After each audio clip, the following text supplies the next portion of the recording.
চাঁপাইনবাবগঞ্জে কলেজের ভেতর দিয়ে রাস্তা অধিগ্রহণ বন্ধের দাবিতে শিক্ষক-শিক্ষার্থীদের মানববন্ধন অনুষ্ঠিত হয়েছে।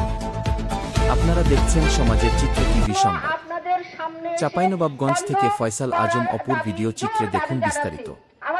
চাঁপাইনবাবগঞ্জের শাহনে আমতুল্লাহ কলেজের সীমানা প্রাচীর ভেঙে কলেজের লিজকৃত জমির মধ্য দিয়ে রাস্তা অধিগ্রহণ বন্ধের দাবিতে মানববন্ধন ও স্মারকলিপি দিয়েছে শিক্ষক-শিক্ষার্থীরা। রবিবার দুপুরে জেলা প্রশাসকের কার্যালয়ের সামনে অনুষ্ঠিত মানববন্ধনে কলেজের ভেতর দিয়ে রাস্তা নির্মাণের তীব্র প্রতিবাদ জানায় শিক্ষক-শিক্ষার্থীরা।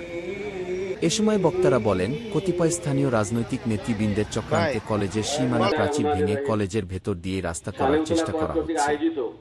এ নিয়ে অধিগ্রহণের কাজ শুরু করেছে প্রশাসন।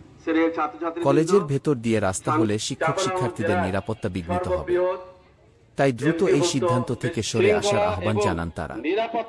মানববন্ধন শেষে জেলা প্রশাসক বরাবর স্মারকলিপি প্রদান করেন কলেজের শিক্ষক-শিক্ষার্থীরা।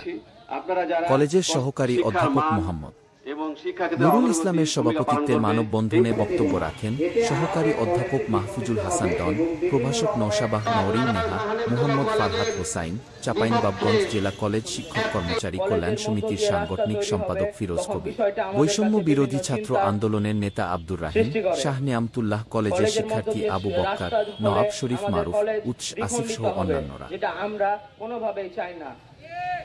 শিক্ষার মান ধরে রাখতে ভূমিদস্যুদেরকে বিরুদ্ধে আমাদেরকে দাঁড়াতে হবে। আমাদের কলেজ উন্নয়নশীল একটি কলেজ, আমাদের আরো উন্নত হতে হবে। আমাদের এই কলেজের মধ্য দিয়ে যদি রাস্তা বাস্তবায়িত হয়, তাহলে আমাদের কলেজের বিভিন্ন রকমের সমস্যা দেখা দিবে।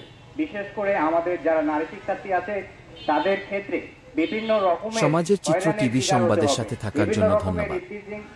সবার আগে আপনার এলাকার সংবাদ পেতে আমাদের চ্যানেলটিকে সাবস্ক্রাইব, লাইক, ফলো দিয়ে সাথে থাকুন।